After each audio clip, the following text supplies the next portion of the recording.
I have the fortune of meeting Dr.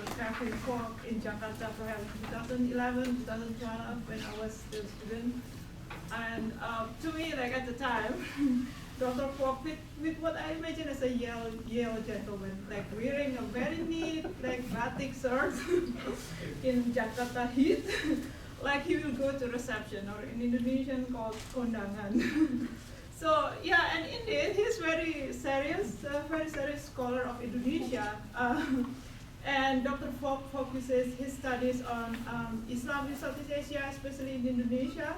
And after finishing his PhD with distinction from the history department at Yale in 2012, he published countless articles that I cannot mention today, and a book on the role of Islam in Indonesian nationalism.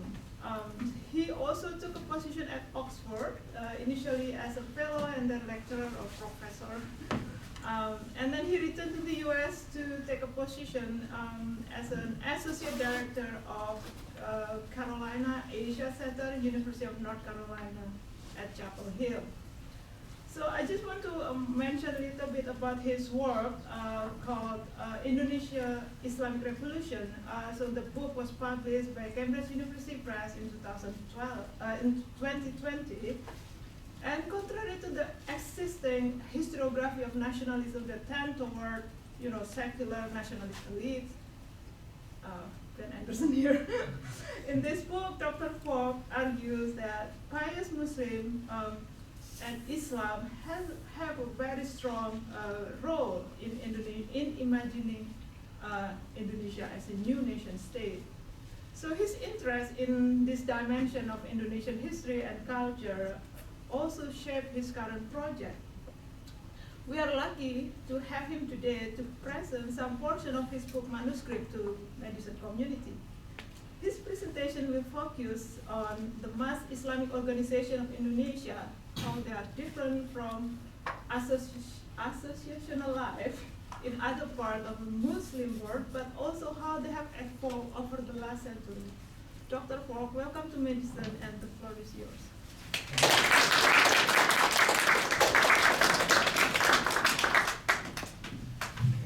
Dengan nama Tuhan yang Maha Pengasih Maha Pengampun, in the name of the Lord, the merciful and the gracious.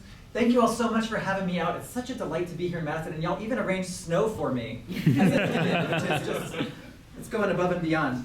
I want to thank the Center for Southeast Asia Studies, my esteemed colleagues here. Many thanks to Gung and to Mary. Many thanks to Chris Wolsoff, who's been a wonderful host. And to Veronica, you all are so lucky. I cannot emphasize enough how lucky y'all are to have this fantastic new addition to your faculty. I've been following her work for years.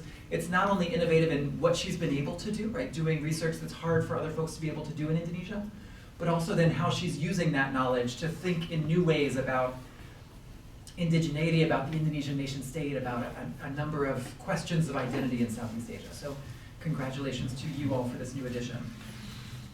Before I begin, I want to join with the University of Wisconsin at Madison to respect the inherent sovereignty of the Ho-Chunk Nation, along with the 11 other First Nations of Wisconsin. I recognize that the Ho-Chunk have occupied this land, a place their nation has called Dejop, since time immemorial, and I join in calls from this campus for collaboration, innovation, and social justice to support the Native peoples of Wisconsin and beyond. Today, we're going to be talking about Islam in Indonesia, but also about the nature of organizing religious groups. So to get sort of a pulse of the room on this, I recognize that we've got a lot of Southeast Asia crowd here. This is a university lecture, so we might also have some general university crowd here. We might have history folks, religion folks. So who in the room thinks that they could find the island of Lombok on a map? Raise your hands, raise your donuts. Okay, we got a pretty good group. Who in the room thinks that they could recognize the 7 denominations in the United States that are called the Mainline Protestant Denominations? Okay, we got a couple of those. Yeah, you might recognize some of them. And then who in the room thinks that they can name the 4 Sunni schools of jurisprudence? The Madahib. Okay, so we've got less knowledge on Islam, totally fine. That's really useful to me to think about what's worth explaining and what y'all will already know. So what I'm hoping to do today, let's see if I can get it. Voila. What I'm hoping to do today is to talk first broadly and comparatively about religious organizations as the backbone of society. And then we'll talk about Islamic organizations in Indonesia, right? How they have functioned as the backbone of society, where the state of the field is on some of that research, and where I think the state of the field has missed some of the bigger questions that snap into focus if we don't just look at the big two organizations. So I'll look at three organizations that have been out of the spotlight in most research on Islam in Indonesia, and then step back from those organizations to think more broadly and comparatively about big trends over the last century in Indonesian Islamic life. I hope that this will make sense. I thought it would be helpful to jump into this by starting here at home, right? By starting in the United States, where we have this concept of mainline Protestant denominations. I grew up Baptist in the South, so try to forgive me for that. But did anyone else here grow up with good, strong Protestant religious roots? Okay. Do you know what denomination it was, or are you willing to share what denomination it was? I grew up Lutheran, and now I'm Episcopalian because I, converted because I got married. It's very serious. Happens to the best of us. It's no big deal. Yeah. Anybody else want to disclose Protestant roots? It's okay if you don't. So the Lutherans here in Wisconsin are, according to a recent Pew survey, about 10% of the population. So you're in good company in the state of Wisconsin. The Episcopalians, part of the Anglican international community, are one of the top 3 denominations in the United States, so pretty good. These are 2 of the 7 denominations in the US that are called mainline Protestant denominations. If anybody grew up near Philadelphia, you probably know that the commuter rail line that goes out to the west from Philadelphia City is called the Main Line. So like if you're headed out towards Bryn Mawr or Villanova, some of those university towns out to the west of Philadelphia, that's the Main Line. And that's where the headquarters are for 2 of these groups. American Baptist Churches USA, a group that I know well. My mother actually worked at headquarters for a while. But also I think the United Church of Christ is out on the Main Line too, if I'm not mistaken. These groups got together at a big conference about 110 years ago, and said, okay, we're going to coordinate and we're going to think collectively about how we influence American society. And so there was a time in the US where the moral force of these mainline Protestant denominations was taken as being really important in determining what moral legislation might look like, right? Should your state pass blue laws for the sale of alcohol on a Sunday? Or, do we need to hold Good Friday as a state holiday? What kind of moral suasion would they have at the beginning of the Cold War to put one nation under God into the Pledge of Allegiance, right? These mainline denominations were the groups that were determinative, that were normative, and that were framing how religion, specifically Christianity, played a role in public life in the United States. The image that some of y'all may have of these mainline Protestant denominations is exactly what you see here on the screen. This Norman Rockwell painting of sort of, father and son, Sunday morning, dressed up in your Sunday best, reading out of the same hymnal or out of the same Bible.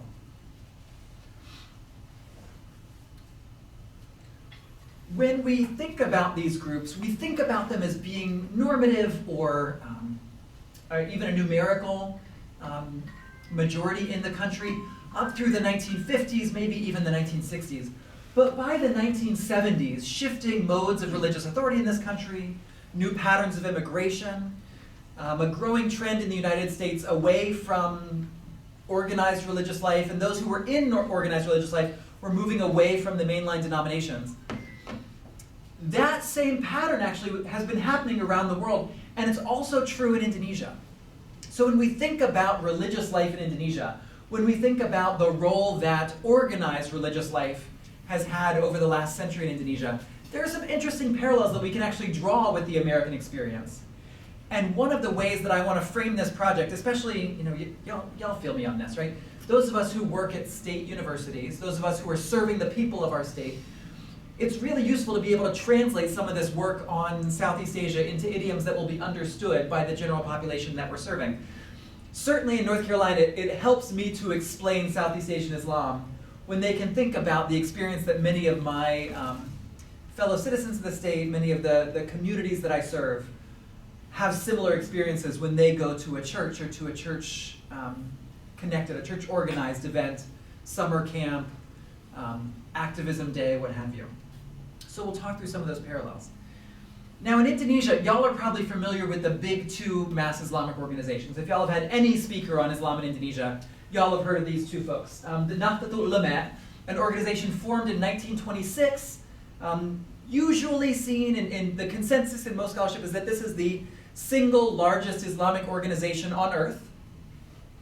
Millions of members, tens of millions of members. The other organization, Muhammadiyah, was founded in 1911-ish. They are theologically different because they are based on a return to the scriptures in Islam. So many of y'all will know that Quran is the directly revealed scripture of Allah, and the Quran is understood as being the basis for most Islamic theology, but it's complemented by the Sunnah, the sayings and doings of the Prophet Muhammad.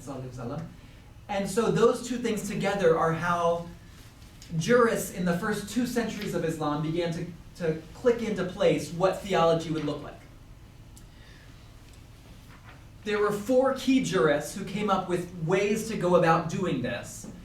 And they don't think of each other as heretics. They just think of each other as different ways to go about determining jurisprudence within Islam, right? So for example, on a day like this, it's freezing outside, we got good snow.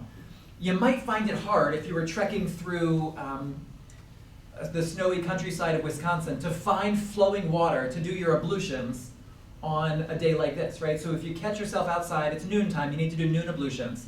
Are you allowed to use snow to do the ablutions? There's no snow in the Quran. That will shock you all to hear. There was not a lot of snow falling in Saudi Arabia. And so there's multiple ways that you could go about determining whether you can use snow to do ablutions, right? Should you use qiyas, which is the theology of analogy, right? So you are allowed to use sand. Sand appears in the Quran as a way to do your ablutions if there's no flowing water around. By that analogy, snow is also clean. Snow is what's plentifully available. There's no running water. Yes, you can use it. Or should you use like mu'amala, right? So the good of the community. And so yes, for the good of the community, when there's no water around, there's no prohibition against it, it is positive for the community, so yes, you should be allowed to do it. Which kind of things you would prioritize? You might come to the same conclusion, but which types of things you prioritize are what became solidified in the schools of jurisprudence in the first 2 centuries of Islam.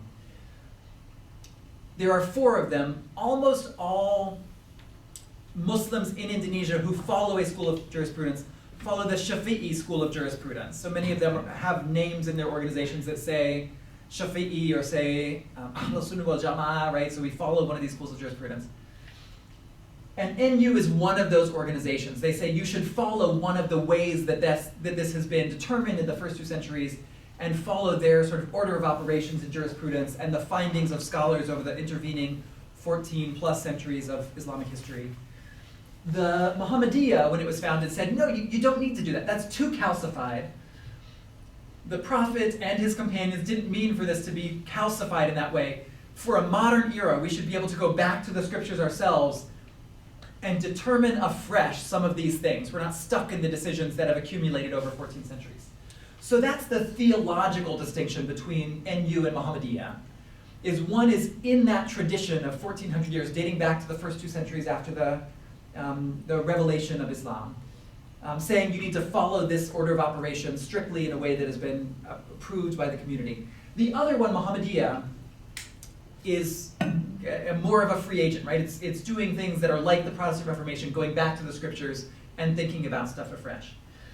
The dominance of these 2 groups in the literature on Indonesian Islam is overwhelming. So you get books by my colleagues in France, you get books from Japanese scholars, Australian scholars, from Indonesian scholars themselves, Indonesian scholars based in the United States, from American scholars, more American scholars, All of these folks are writing about Indonesian Islam consistently, NU, Muhammadiyah, NU, Muhammadiyah, Muhammadiyah, NU, as the dominant forces in Indonesian Islam, the ones that are influencing politics, they're influencing society, they're influencing normative ideas about what Islam is. And I do not dispute the fact that NU and Muhammadiyah are big. But Indonesia is also big, right? This is a map of Indonesia today. The provinces are colored by the percentage that identifies as Muslim on their ID cards. And it's not direct quintiles, right? You can see that the provinces here in Papua and Eastern Tenggara and Bali, that just means it's less than 50%, right? Many of them are the darkest shade of black, which is above 95% identify as Muslim. So Indonesia is big, it's very diverse, we've got all of these languages, and both NU and Muhammadiyah are based on the island of Java. NU headquarters has moved to Jakarta. Muhammadiyah still technically has a headquarters in Yogyakarta, although they have a secondary headquarters in Jakarta. These two are dominated mostly by people who are ethnically Javanese, sometimes Sundanese, who are speaking the languages of Java. And while they are big and important, they do not reflect the full diversity of Islamic organizations or Islamic understandings in Indonesia. So what I want to point to today are three groups that are based outside of the island of Java, that are long-standing, that are doing very similar things to NU and Muhammadiyah, but that have really not been studied very much in English. It sort of amazes me that these groups haven't been studied so much. So up in North Sumatra, we have Jamiyatul Washliyah. Headquartered in Palu, in central Sulawesi, we have Alkhairaat. And then on the island of Lombok, we have Nahdlatul Ulama. So let's look at these groups a little bit in turn. There we go. So I'll start with Jamiyatul Washliyah because it's the oldest as an organization. And this has all of the trappings that you all might think of for a mass Islamic organization in Indonesia, right? It has a flag, it has a symbol, it has a pledge of loyalty. It has an organizing board, it has a constitution and bylaws, it has elected positions for treasurer and secretary. It even has, let's see if I can find this here, fun DVDs of Washliyah songs sung by the Women's Auxiliary Group, so that you can sing along at home with the karaoke VCD for devotional songs of Jamiyatul Washliyah. And I'm just going to slide this down to folks, so in case you want to poke through these fun things. Jamiyatul Washliyah was founded in 1930 at a school in Medan that was primarily for Muslims who were not from the Medan area, but were from North Sumatra. These were folks from the area that is right now sort of low-level agitating to become recognized as a province, Tapanuli Selatan, that some of you may know. So a supposedly Batak area, but a Batak area that is Muslim. These students who were based in Medan recognized that there was a lot of tumult in the Islamic community about what Islam should be doing in response to colonialism, and also what Islam should be doing theologically, right, between the NU types who wanted to follow a school of jurisprudence and the Muhammadiyah types who didn't. And so they founded a debating society in 1930, and that within about a year turned into the organization Jamiyatul Washliyah. And Jamiyatul Washliyah, it's the community, and Washliyah is like, seeking out, a community that's seeking out good or positive or moderate things, right?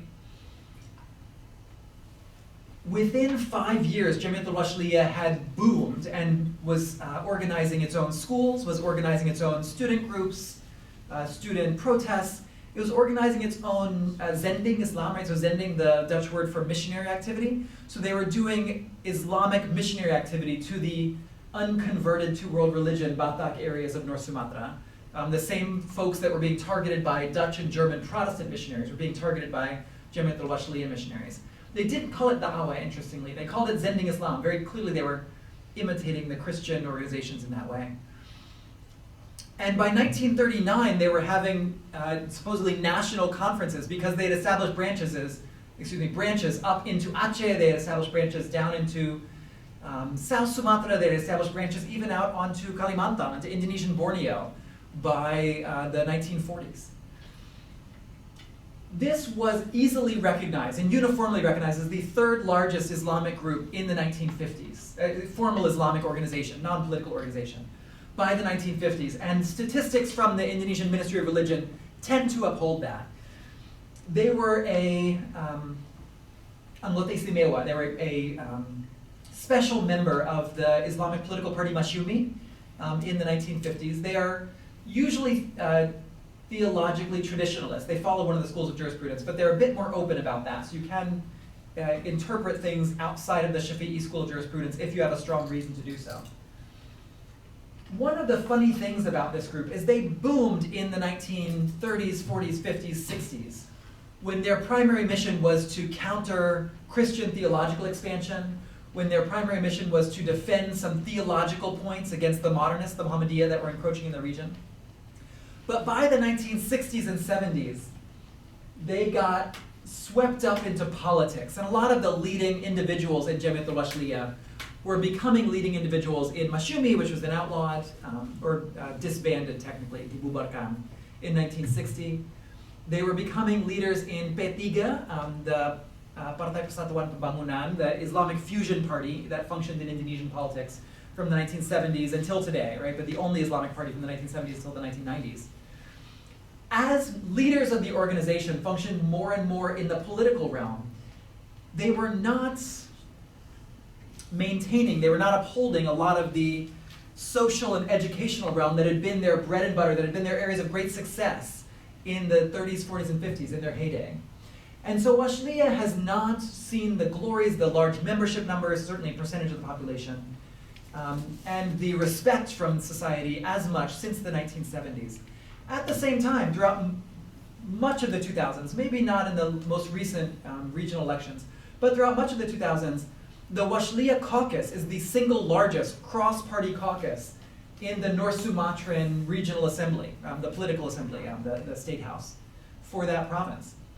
And so it remains a very influential thing today. If anyone, those of y'all who know Indonesia, remembers the 212 protest, so the large protest against then Governor of Jakarta, Ahok, Basuki Cahayapurnama, when the MUI trotted out a guy to read off the fatwa from MUI saying, we think that Ahok, insulted Islam by doing this. The guy who was trotted out to do that was the head of Jamiyatul Washliyah, right? He's the number 3 at MUI, because traditionally it's NU and Muhammadiyah, and then Jamiyatul Washliyah is one of the groups that holds that rotating third position. And so Jamiyatul Washliyah is still prominent and visible and involved, right? 212 continues to have waves in Indonesian politics.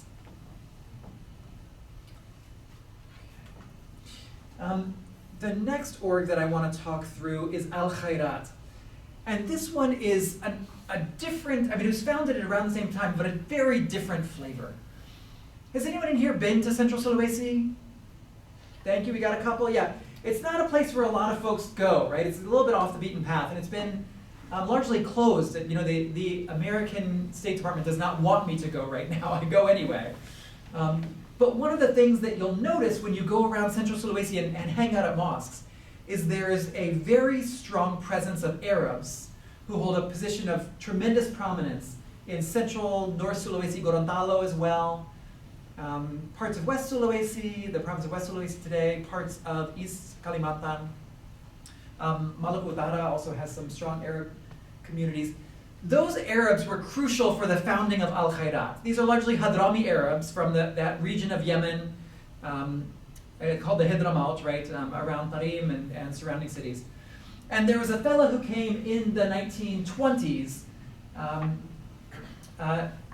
Sayyid Idris al-Jufri, who was from a prominent religious family in Tarim. His mother was actually Bugis. His father had been a trader, came down to Southeast Asia, married a local woman, brought her back to Yemen. So he was raised in a partly Indonesian family, but identified entirely as Arab. And he also identified as a direct blood descendant of the Prophet Muhammad ﷺ. So he is called Habib, right, a beloved one, or Sheikh, or there are a number of titles that are used for these folks. Habib is the one that he usually preferred to use. Or Sayyid, right? Sayyid is also a title of respect for those who are direct descendants of the Prophet Muhammad ﷺ. So Idris al-Jufri traveled around Indonesia. He was in Pekalongan for a while, which is a large Arab trading community, traveled up to Sulawesi, was headed for Manado, stopped off in Donggala and Palu, Donggala Bay, and was convinced by the locals to stop there and do his trade, right? He was a trader in various goods, but also to open a school. And so he opens this school in 1930. And up until then, there hadn't been an Islamic school that was engaged in intensive teaching in the Arabic language and intensive theological teaching on texts, right? You had Islamic schools that were doing the basic teachings of morals and principles and maybe did a little bit of Arabic. But Said Idris, he really didn't speak Indonesian to the end of his life. He still was functioning on a day-to-day basis in Arabic. And he could understand some Indonesian, but he was never known to speak it back to anyone. So he sets up this school, and he's doing intensive Islamic theological teaching. And that school became very popular. What he would do in his trading, he would go out in an ox cart, sometimes in a boat, but he would go out in an ox cart full of goods that he would then trade out to these villages. And when he would come back to Palu, his ox cart would be full of students from these various villages that he would bring back to his school. When they graduated, he would send them out, commission them to start up a school on the Alkhairaat style in their home villages. And so through that, from 1930, the founding of the school, he then begins to build a network of schools. And in the 1950s, in 1956, that loose network of schools organizes itself in the picture that you see here. Also, it was on the flyer, I think, for this event, where they come together in Palu for a conference and formally set up an organization, right? It's a modern-style organization, constitution, bylaws, elected offices, congresses every 3 years. But it is a formal modern organization that really functions as a cult of personality around the founder, right? So he will never be challenged for the key post. It is written into the Constitution that he will always be the number one, and then we're going to elect the number 3 position, right? After Said Idris passed away in 1970, his son becomes the head of Alkhairaat, and then his grandson just passed away actually during the COVID pandemic. And so now we've got a different grandson who's taken over as the head of Alkhairaat as an organization. There's been some scholarship on Alkhairaat. One of my colleagues in Austria has done some things. Ajilatas, who's over at NYU now, has written on it tangentially.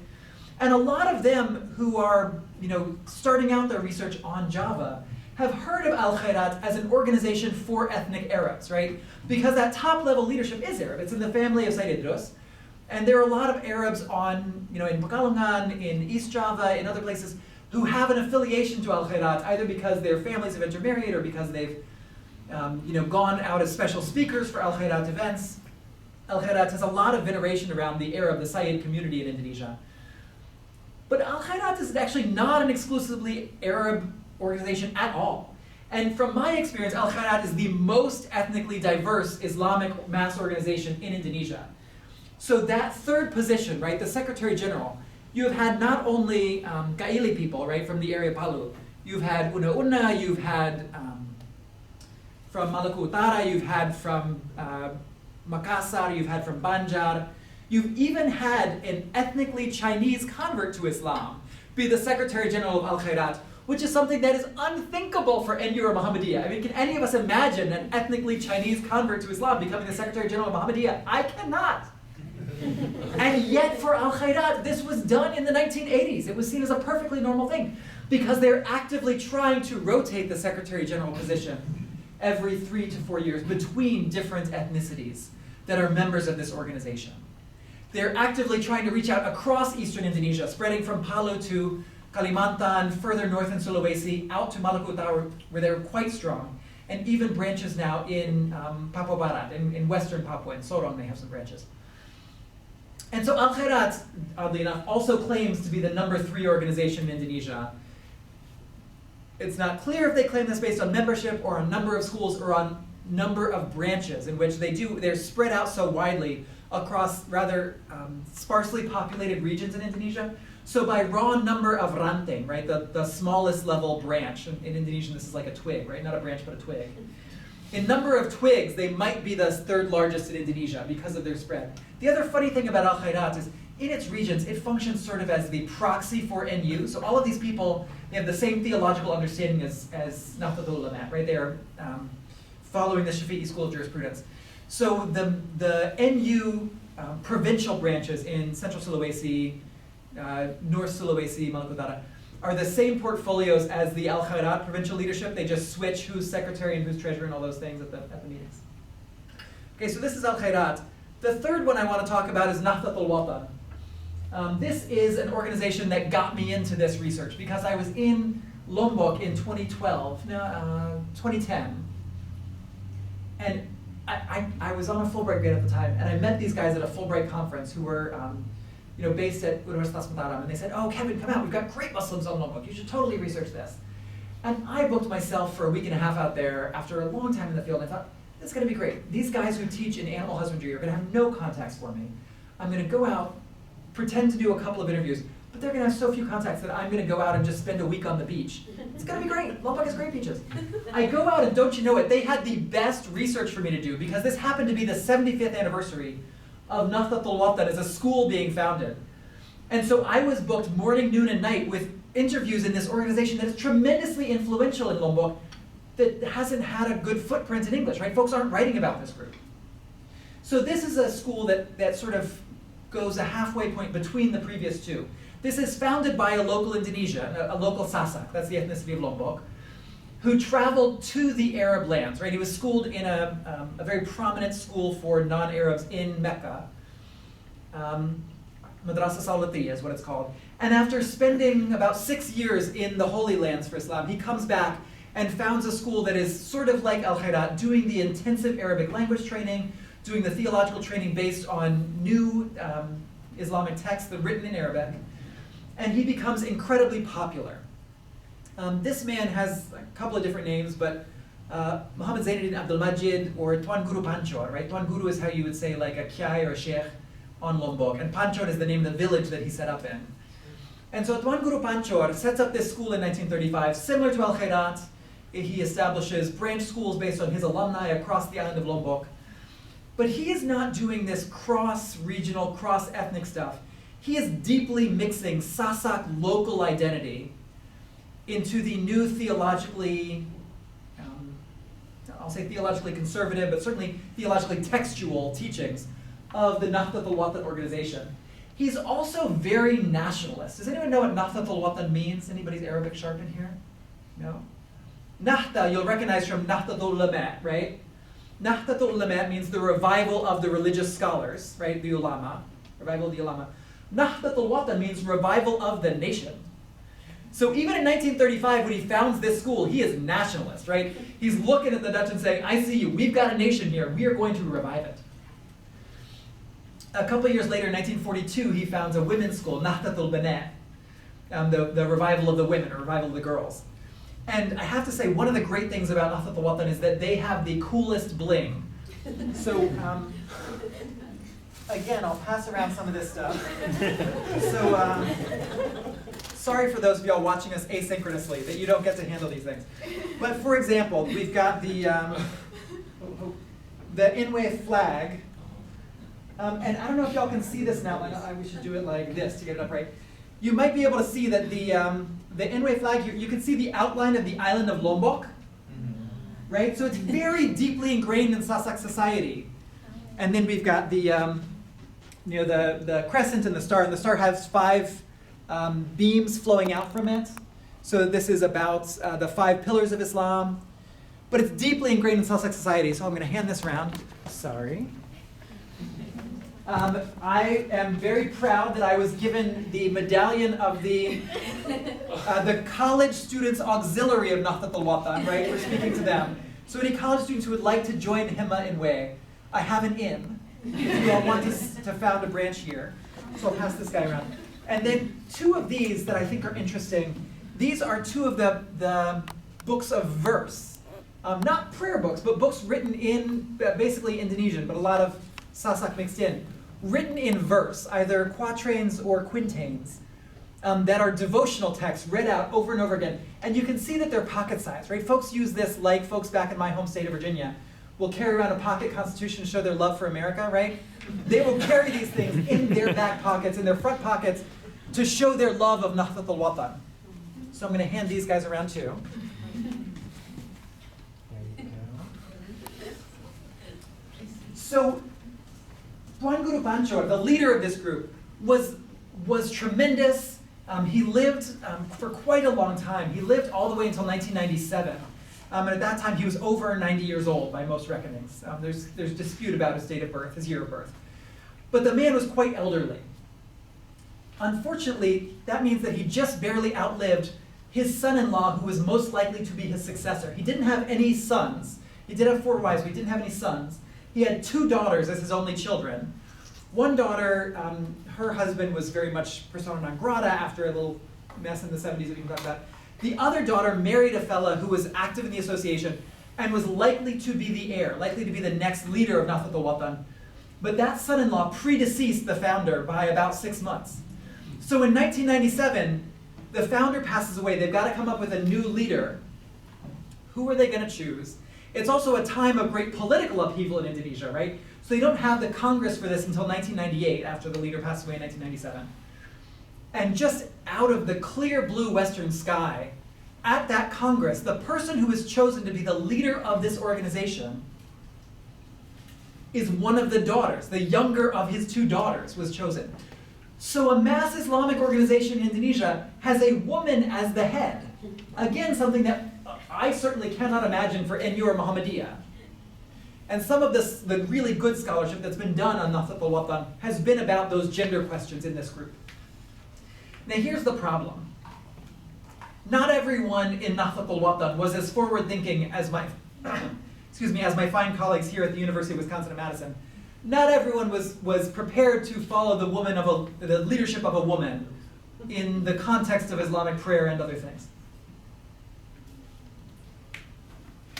But we were right at that moment of Indonesia entering reformasi.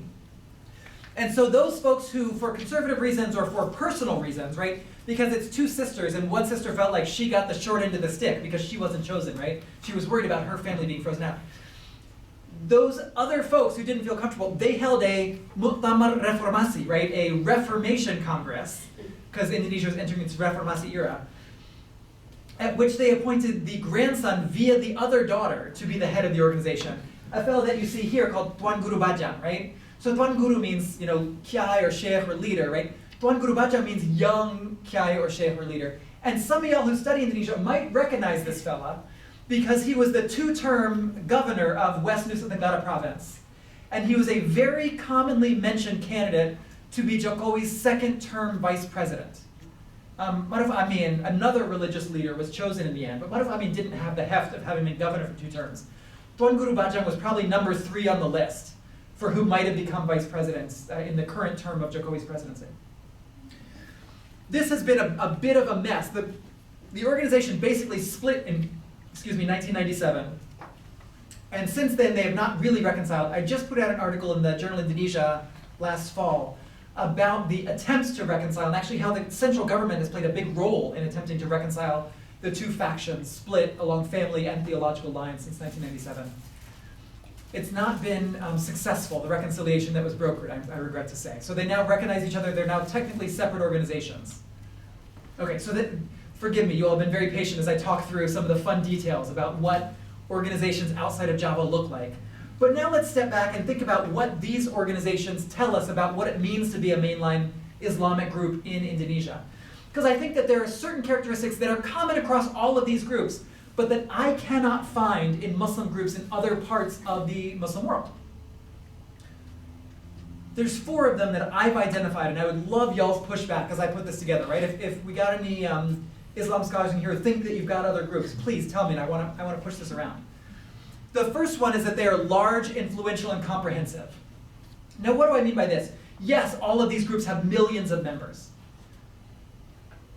But they're also comprehensive in the sense that they are not just engaged in education. They're also engaged in providing theological guidance, issuing fatwas, doing social work. A lot of these groups have polyclinics. They have general stores. They have, all of the accoutrement. There's a saying about Muhammadiyah that you can be born in a Muhammadiyah hospital, trained in a Muhammadiyah, preschool, kindergarten, elementary school, middle school, high school, college. You go shopping at a Muhammadiyah supermarket. You go to a Muhammadiyah prayer group on Thursday nights. You go and stay in a Muhammadiyah retirement community and you're buried in a Muhammadiyah cemetery, right? Literally cradle to grave, you can be doing things in these organizations. So they're comprehensive in that way, large, influential, comprehensive. In addition to that, these groups are modern in form. Now, because there's this idea of the people who don't follow the schools of jurisprudence being called modernist in Indonesia, sometimes my Indonesian colleagues will kick me on this one a little bit. But I don't mean that they're theologically modern. What I mean is that they're modern in form. All of these groups have the structures that we associate with modernity in the West. They have a constitution and bylaws. They have formal positions usually that are elected at congresses every 3, 4, 5 years, right? A secretary, a treasurer, a head of the social committee, a head of the local branch, right? A head of the women's auxiliary, and they will have a women's auxiliary and a youth auxiliary and a young women's auxiliary, a student's auxiliary, a scholar's auxiliary. Those trappings of modernity are unusual, right? We've got a lot of groups, even Muslim groups in America that might be focused on one sector, right? They might just be in education, or they might just be in social work. We've got a lot of groups around the Muslim world that are large, influential, and comprehensive, but are not modern in form, right? They're structured around Sufi brotherhoods. They might be structured around one traditional charismatic leader, but they don't have elections, they don't have congresses, they definitely don't have a constitution and bylaws. And so those two combinations narrow down the field quite a lot. But I think that we can clear the field by adding 2 more conditions, which are about the relationship of these groups to the state. There we go. So first off, all of these Indonesian organizations support the Indonesian state. Many of them are very explicitly and proactively nationalist. Even Alkhairaat, which was founded by an Arab who never, to my understanding, took Indonesian citizenship, that's why he hasn't been made a national hero yet, has poetry from the founder that's praising the Merah Putih, that's praising the Indonesian red and white flag, that is celebrating Indonesia's national independence. Nahdlatul Ulama, of course, is absolutely heralding Indonesian independence before it came into being. Muhammadiyah and NU, as I've talked about in my book that Kak Veronica mentioned when she gave the introduction, were very active in promoting Indonesian independence before it came to being, fighting for Indonesian independence during the revolution. So all of these groups are supportive of the structure, the broad principles of the Indonesian state. Some of them did advocate for Islam as the basis of the Indonesian constitution in the Constitutional Assembly of the 1950s, but all of them accepted the basis of the constitution that we have. Very few of them are even promoting now an alternative understanding, right? All of them are saying, we feel comfortable with Pancasila, we feel comfortable with the way that Indonesia is set up. Additionally, none of these groups are controlled by the state. So unlike what we see in other parts of Muslim Southeast Asia, for example, where Islam in Malaysia is dominated by the state and the sultanates. Islam in Brunei, of course, is inseparable from the sultanate, right? From the leadership of the king.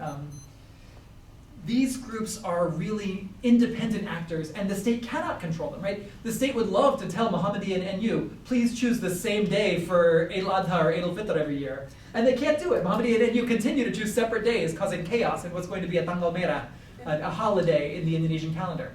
So these groups are supportive of the state, but they are independent, they're not controlled by the state. And this is part of what makes them the backbone of Indonesian civil society. I know that my time is running low. I think I've got about 10 more minutes. So let me talk through a couple of things from the last. Okay, so I've said that these make Indonesia distinct. These are also the things that are characteristic in a lot of ways of mainline Protestant denominations here in the United States, right? They're independent from the United States, but they're supportive of the idea of the United States. If any of you all who grew up in the church like me went to summer Bible schools, you might remember that we would stand up and pledge allegiance to the Christian flag and pledge allegiance to the American flag, right? I did this in the 1990s as a kid. We would organize ourselves on the basis of the states in the US, right? So my family's been very active in the Baptist General Association of Virginia, right? It's not drawn along these arbitrary lines. It's drawn the same size as the jurisdictions of our government. So we have that same relationship in Protestant denominations here as they have there. Protestant denominations here are also large, influential, and comprehensive. They run children's homes, they run social missions, they run all of these things that the Indonesian groups are doing. I don't think that this is coincidence, right? I think a lot of the structures that Indonesian mass organizations have are structures that they built directly in response to the Christian organizations that were engaged in missionizing in Indonesia at the time that these groups were coming into being, in the 19-teens, 20s, 30s, right? So you get Dutch and German and American missionaries, some British missionaries, although not that many in Indonesia, that were trying to convert Indonesians to Christianity, Protestant Christianity. And so the same structures of having constitutional bylaws for the local work that you're doing, of having children's homes, of having social work and religious guidance, of putting out songs and hymns to raise the spirits of these groups, right? A lot of those trappings have been adopted by these mass Islamic organizations in Indonesia, and I don't think that's by accident. I think it's because initially they were thinking of themselves, in a pitched battle in the field against some of these Christian groups to try and win over converts. That's especially true in some of the areas that I'm looking at, right? In North Sumatra and Central Sulawesi and Eastern Indonesia, where you had communities that had not yet converted to a world religion. And there was direct, very, very visible competition between Muslims and Christians. Okay, so thinking about evolution over the 20th century, most of these groups, and I'm including again NU and Muhammadiyah here, but also other groups that I haven't talked about, Nahdlatul Ulama in South Sulawesi, Mathul Anwar in West Java, there's a couple of other groups that have emerged over the course of the 20th century. Most of them were established in the 1910s and 20s at a moment of competition with Christian missions. And many of them were also competing with Muhammadiyah, the pioneer organization in Indonesia, that was preaching transcending or moving beyond the traditional schools of jurisprudence. When you go through the Dutch archives for this period, the Dutch are reporting on the emergence of new organizations in the periodic secret Geheime reports, right? And they talk about these new groups popping up like toadstools in the 1920s, many of which actually include Shafi'i in the name, because that's the school of jurisprudence that most Indonesians follow, right? So it's like Nahdlatul Shafi'iyah, right? The renaissance of the Shafi'is, right? Appears in Gorontalo and passes into oblivion within 10 years. But a lot of these groups are reacting not only to Christian missions, but also to Muhammadiyah as an Islamic mission that challenges their theology. They established schools and networks in the 20s, 30s, 40s, and those then transform into the formal organizations. These are bringing some of the educational innovations that are already very well documented, right? Were pioneered by a lot of these Islamic schools at this time. Having formal curriculum where you have a specific grade, right? You'll graduate from first grade into second grade, instead of saying as long as you need to master a specific text. These guys do a formal curriculum in that way. They're doing things like diplomas, but they're also growing trappings like a pledge for the organization, a song of devotion for the organization, a flag for the organization like this one that we've handed around. Thinking about how they became more prominent, their contributions to nationalism actually solidified their reputations, I would argue, right? So having been the place that a lot of young men were trained, because they largely took male students, those young men could transform into militias during the Indonesian Revolution. Those militias are then the pioneers of Indonesian independence in a way that I talked about in my first book. And so that gives them a reputational boost coming into the 1950s. And the 1950s, to me, is the heyday of organizational life of this pattern in Indonesia. They also, in the 1950s, are able to engage in state capture. Now, what does state capture look like for these groups? When Indonesia sets up a ministry of religion, Kementerian Agama, I despise people calling it the Ministry of Religious Affairs. It's not Kementerian Urusan Agama, it's Kementerian Agama. They're also telling you what to believe in many cases, right? That government ministry actually has offices across Indonesia with plum government posts, right? A post that has a regular salary, a post that will provide you with an office at government expense. And these organizations, when they come together, and some of the later ones, like Alkhairaat, like Nahdlatul Ulama, choose to make formal organizations in the 50s at a time when they would like to capture the local Ministry of Religious bureaucracy so they can put their own people into those posts that have regular salary and pensions and offices, right? And so organizing in the 50s is another good reason, they've got another good reason, so they can then capture some of this state largesse and funnel funding to their schools and to their individuals.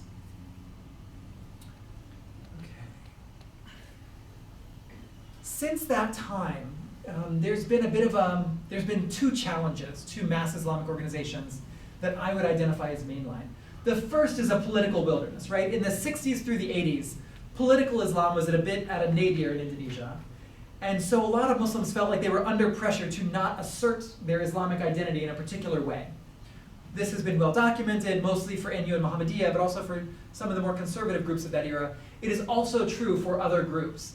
I want to say that some of the things, even with great respect to Professor Hefner, that he has identified as unique for NU and Muhammadiyah, where they were pioneers of, for example, accepting Pancasila as their sole basis, as required by Suharto in the 1980s.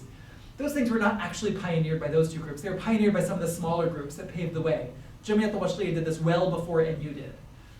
partly because they were subject to greater pressures. They were smaller groups, so the state could exercise more influence. But also because some of these folks were willing to play ball with the state in that way. But that is an example of how they were in a political wilderness, that the state could exercise influence and force them to accept Pancasila as the basis of the state. This was also a time of generational transition. So those founders in the 1920s and 30s were passing away in the 60s and 70s. And so you had a new generation come in that was trying to find a fresh identity for what the organizations could be. And that was a time of great transition, something we can talk about in Q&A if y'all like. Since the 1990s, there's been a resurgence of Islamic identity in Indonesia. I think that's something that folks agree on. And since the 2000s or 2010s, we've seen a resurgence of a particularly conservative identity in Indonesia. Mainline Islamic organizations have not always been the beneficiary of that. There's been a trend in Indonesia of migration towards cities. When folks migrate towards cities, they're not always joining the same organizations that they had been members of in their villages. New types of organizations have arisen, sometimes based around new media, right? We all know about Agim and how he was able to mobilize television and VCDs in new ways. And the VCD that I passed around from Jamiyatul Washliyah is just trying to catch up with that. The use of YouTube channels. There's a famous Jamiyatul Washliyah alumnus, UAS, Ustaz Abdul Somad, that maybe some of y'all have heard of, very conservative YouTube personality. Graduate of Jamiyatul Washliyah schools, but he didn't want to join Jamiyatul Washliyah. He wanted to pave his own way because he could master this new technology of what's going to happen with YouTube and new media, right? Those folks are posing a great challenge to mainline Islamic organizations in Indonesia in the same way that mainline Protestant denominations here in the United States are facing a challenge from parachurch organizations, non-denominational churches, and new understandings of Christianity for those who are still, even following a Christian orientation in their lives. So let me end with a question, right? Lining up all of these different ethnic fabrics from Indonesia against our Norman Rockwell painting. First, by mapping out a bunch of groups in comparison with each other, how does this help us to understand Indonesia's place in the Muslim world, right? By looking at a bunch of these groups, I hope that I have created a normative category for Indonesian Islamic organizations. It is striking to me that so many organizations in Indonesia follow those same normative characteristics that I identified, and yet I cannot find organizations outside of Indonesia that do. But then secondly, thinking about these organizations in the broader history of organized religion, right? Religious affiliationalism around the world in the 20th century, doing this comparison with the United States, how does that help us to understand the dynamics of religion over the last century? So two big questions that we might be able to chew on for the Q&A. But let me say once again, thank you all so much for having me here. Terima kasih sebanyak-banyaknya. I ask for forgiveness for the shortcomings and failures in this talk, and I look forward to your questions.